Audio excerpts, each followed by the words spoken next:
So I agree with Finance Minister's argument that using 100% of the net investment returns is not a good idea, because the principal sum of reserves will stagnate over time, and the NIRC as a share of GDP will consequently fall as our economy grows. But I can also appreciate economist Donald Lowe's perspective, that the current rule of spending only up to 50% of the net investment returns means that the reserves are still growing quite considerably every year. And just because 100% is not prudent doesn't mean 50% is right either. We'd still be adding to the principle of the reserves even if it was at 60%. And the choice is really about whether we believe in growing our reserves faster or slower. So I want to admit, I'm a terrible econ student. So I do need help in making sense of all of this. And I struggle to understand the IMF surveillance of member states' foreign exchange reserves adequacy, because in the IMF's assessment, they say we are excessively prudent. IMF's opinion is that a good enough amount of reserves would be 27% of our GDP, or $113 billion. I don't know the size of our reserves, but I read that MAS foreign exchange reserves alone are around $369 billion, or 88% of GDP. So that's about 3 times over IMF's recommendation. And I want to stress again, I am not assuming that IMF is right and the government is wrong. I am certainly not saying let's just take whatever a foreign institution says as gospel truth, because I sure as heck don't know enough to make any kind of proper assessment. So I hope, and I think it is helpful for the government to provide a thoughtful and easy to understand response to the IMF's assessment, because it does open up an important and deeply profound question for us to consider. How much then is enough for us?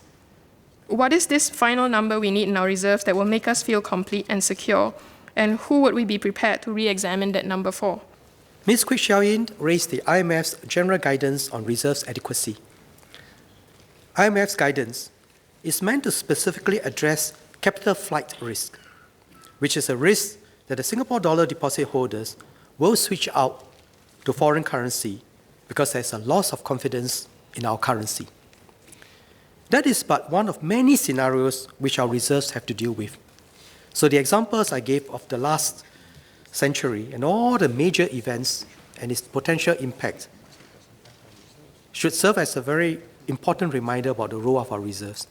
And also, even major countries, very well-developed countries, whether it's the US or EU, are not immune from financial or economic crisis. In fact, ironically, the last global financial crisis originated in the most developed parts of the world, but its impact was felt all around the world.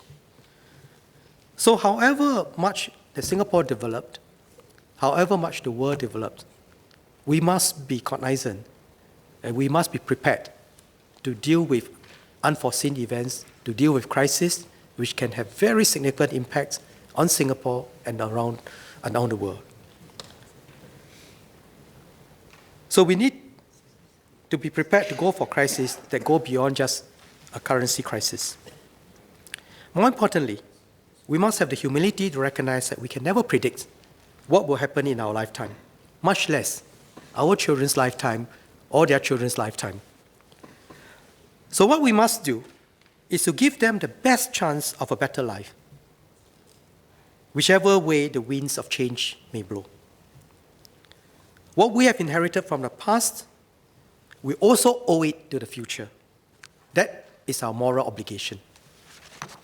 I want to state that I see the heart of the finance minister for the people, and I believe in his openness to find new ways forward, and I trust his courage to make hard choices. So my hope is that he and this government can work together with a new generation of idealists and pragmatists to help them dream of a better future that they would all be so very proud to call their own. Thank you.